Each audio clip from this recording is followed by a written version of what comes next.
Wala nang malay, duguan ng ulo at may mga pasaang katawan. Sa ganyang kalunos-lunos na estado, nakita ng kanyang pamilya ang 6 na taong gulang na babae na naglaro lamang daw sa bahay ng kaibigan niya sa Caloocan City. Hindi ko nakilala yung pamangkin ko kasi namamagay yung muka, namamagay yung mata, tas ang daming pasa. Talagang alaga namin yun, ma'am.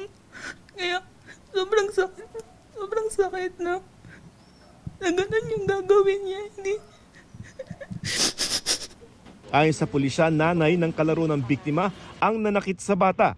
Mismong ang anak pa raw ng suspect ang nagkwento kung paanong sinaktan ng kanyang ina ang kaibigan niya. Biglang pumasok daw yung mama niya, then untog niya yung kalaro niya sa bowl 4 times daw. Then binuhat, inangat, then hinampas sa bowl.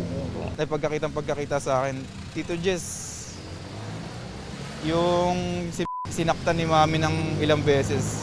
Sinampahan ng reklamang frustrated homicide ang suspect na tumanggi magpa-interview sa amin.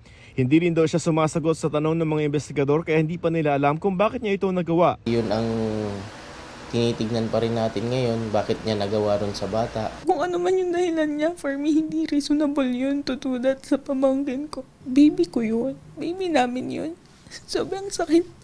Sobrang sakit sa amin. Lumalaban pa rin siya. Lumalaban siya sa buhay niya na. Ayon sa ama ng biktima, inabot ng 8 oras ang operasyon para matanggal ang blood clot sa ulo ng anak.